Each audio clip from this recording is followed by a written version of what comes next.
Baik, bismillahirrahmanirrahim. Assalamualaikum warahmatullahi wabarakatuh. Salam sejahtera untuk kita semua. Semoga dalam keadaan baik dan sehat. Kita melanjutkan pertemuan kita. Kali ini kita akan bahas mengenai topik gizi pada remaja. Ya, adapun sebelum masuk topik itu, ada beberapa hal penjelasan yang ingin saya sampaikan. Kenapa sih pentingnya kita mencukupi kebutuhan gizi remaja? Baik, langsung saja. Sebagai pendahuluan, siapa itu remaja? Kita ketahui bahwa remaja adalah seorang yang berusia ya di antara rentang usianya 10 sampai 19 tahun. Dan tentu saja pada masa ini remaja mengalami pertumbuhan dan perkembangan yang signifikan.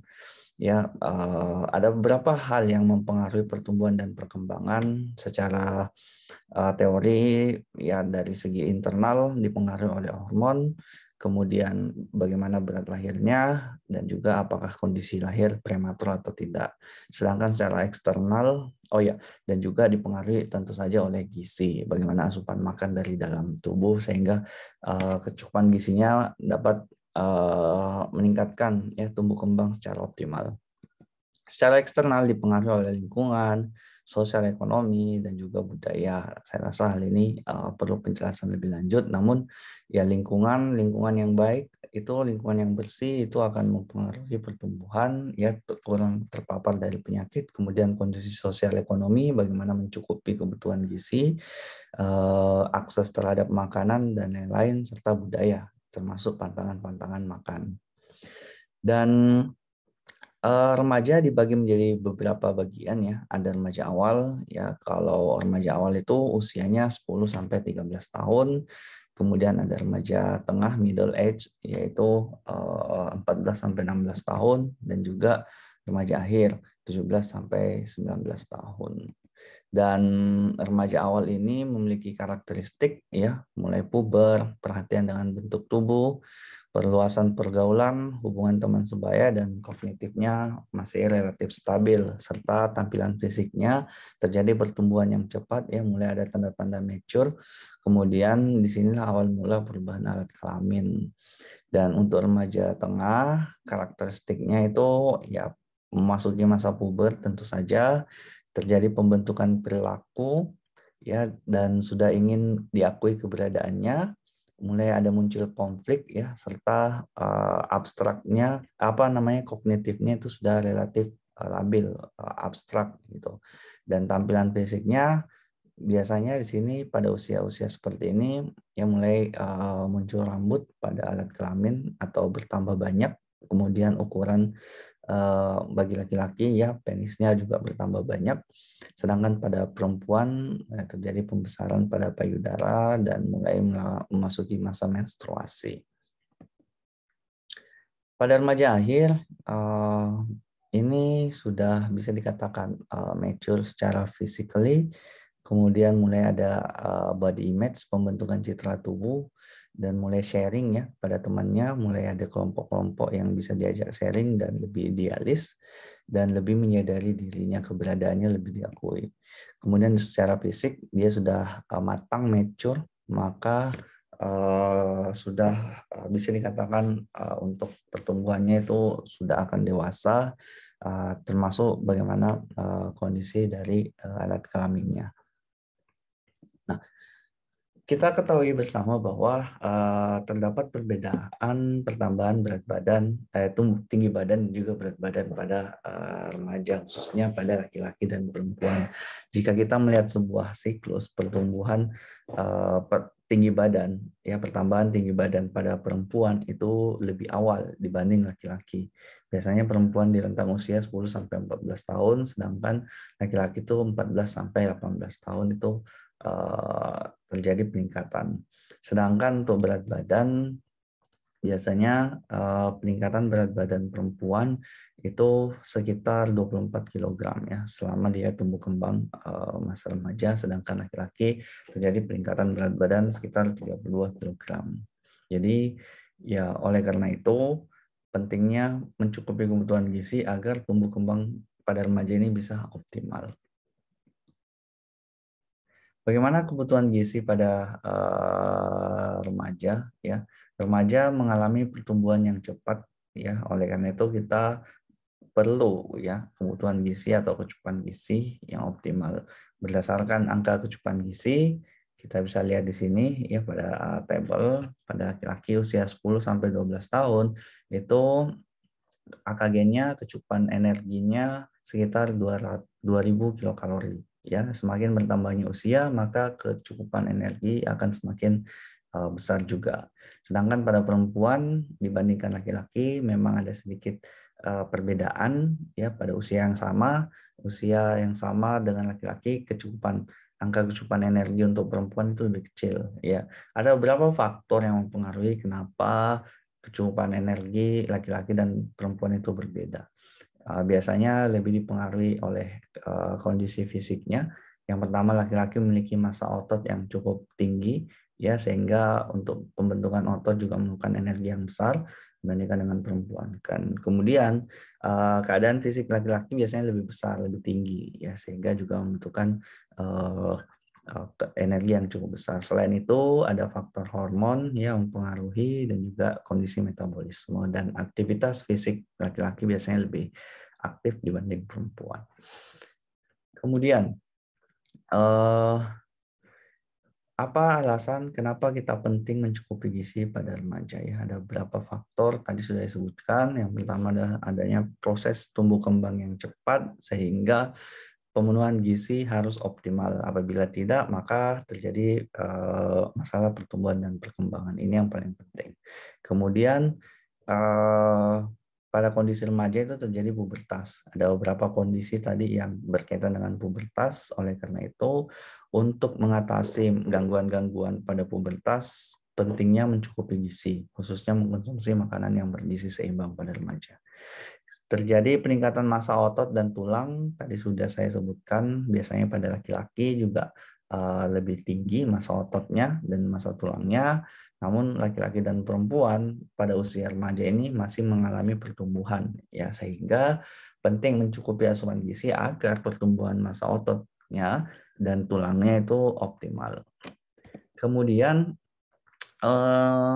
ya remaja tentu saja untuk mencukupi kebutuhan energi dan zat gizi lainnya, ya tentu harus mencukupi gizinya, makanan yang bergizi seimbang. Oleh karena itu tadi, ya sekali lagi gizi optimal ya sangat penting bagi remaja. Selain itu,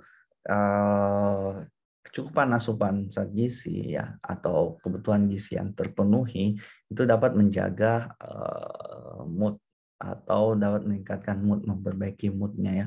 Dimana tadi kalau kondisi remaja mulai labil, tidak stabil, kemudian sudah mulai banyak masalah tentang kepercayaan diri dan lain-lain. Oleh karena itu, dengan asupan gizi yang bagus itu dapat mampu menjaga menstabilkan moodnya sehingga ya dia tidak mudah stres dan lain-lain. Selain itu, dengan gizi yang cukup juga dapat meningkatkan konsentrasi dan kinerja. Apalagi jika dia memenuhi kebutuhan gizinya dengan baik ya, sarapan, kemudian mencukupi makan makanan bergizi, maka itu dapat meningkatkan konsentrasi dan kinerjanya. Dan tentu saja ya remaja yang mencukupi kebutuhan gizinya itu lebih sehat, tidak mudah sakit ya. Bahkan saat dia dewasa nanti itu mengurangi resiko penyakitnya sehingga remaja bisa lebih aktif ya, lebih bugar ya. Biasanya ada beberapa kondisi yang berkaitan dengan penyakit pada usia masa dewasa yang berkaitan dengan kebutuhan gizi pada remaja. Yang pertama obesitas, kemudian penyakit degeneratif ya seperti diabetes, hipertensi, kemudian penyakit jantung, stroke dan lain-lain itu sangat berbahaya. Oleh karena itu pada usia remaja penting untuk mencukupi kebutuhan gizinya. Dan yang tidak kalah penting adalah remaja yang aktif, remaja yang cukup gizi itu meningkatkan prestasi, apalagi tidak mudah sakit ya, kehadiran di sekolah full sehingga prestasinya bisa meningkat ataupun pengetahuannya bisa meningkat. Kemudian Terdapat pola dan kebiasaan makan pada remaja. Kalau berbicara tentang pola makan, kita sudah bahas di pertemuan yang lalu bahwa ya, pola makan yang baik pada remaja itu mengacu pada pedoman gizi seimbang. Ada 10 pesan, ada 4 pilar atau 4 prinsip ya, yaitu makan makanan beragam, menjaga kebersihan, kemudian melakukan aktivitas fisik dan olahraga, serta memantau berat badan.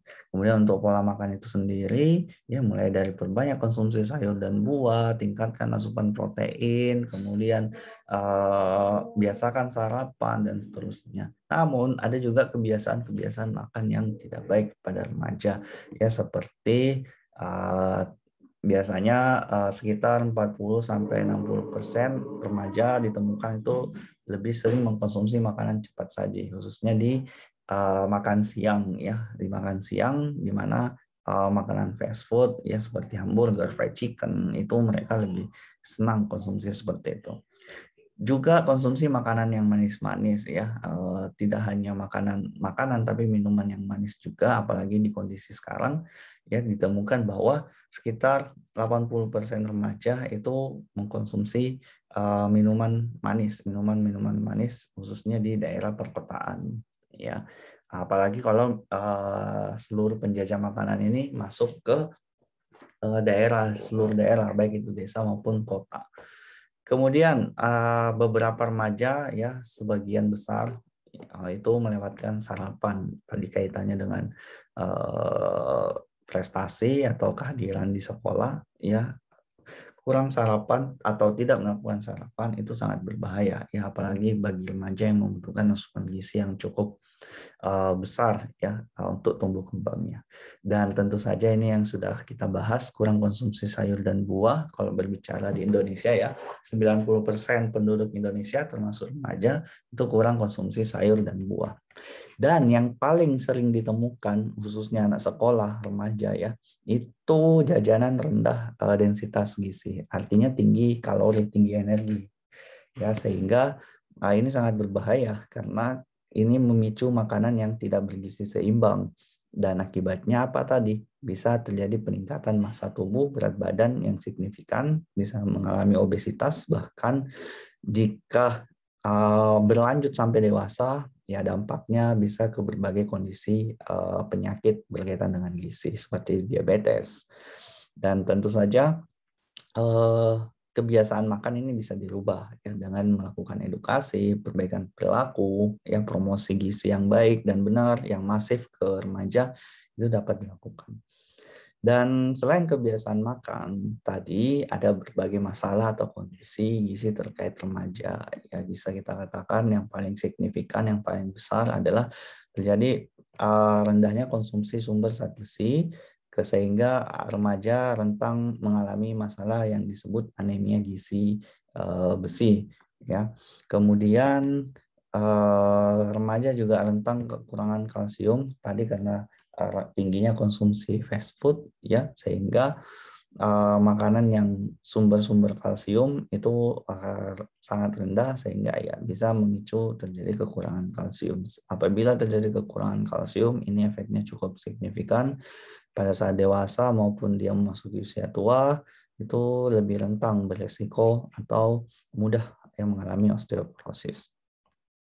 Kekurangan energi ya, meskipun tadi dikatakan bahwa sebagian besar remaja itu mengkonsumsi makanan densitas gizi rendah ya, padat energi, tinggi energi, namun masalah kekurangan energi juga sering ditemukan pada remaja, khususnya remaja putri, di mana pada remaja putri ini mengalami masalah biasanya dia sudah peduli terhadap tubuhnya sehingga melakukan diet ya, diet yang tidak benar ya, pengaturan pola makan yang salah sehingga bisa memicu terjadinya kekurangan energi dan bisa berdampak pada dia dewasa terjadi kekurangan energi kronik.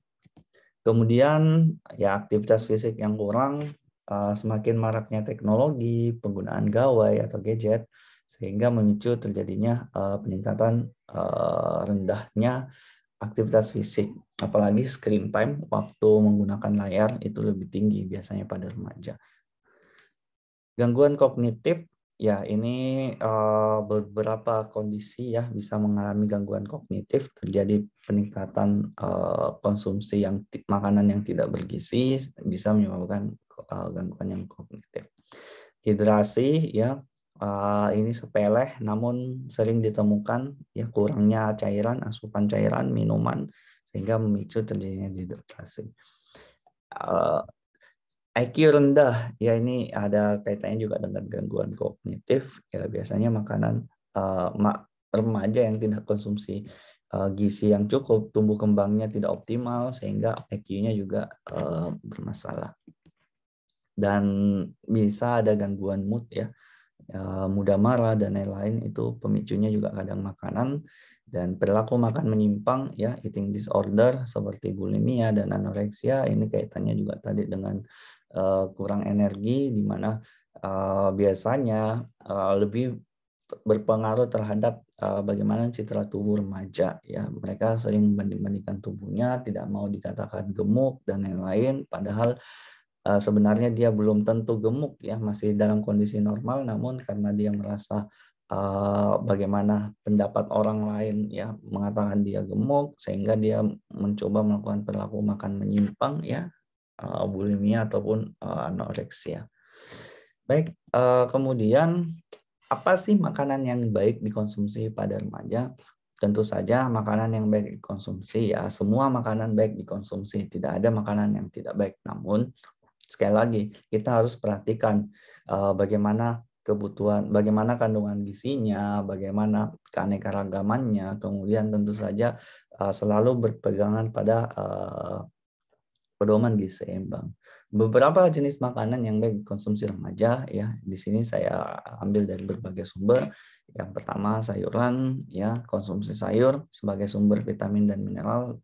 Kemudian buah-buahan juga ya, fungsinya hampir sama dengan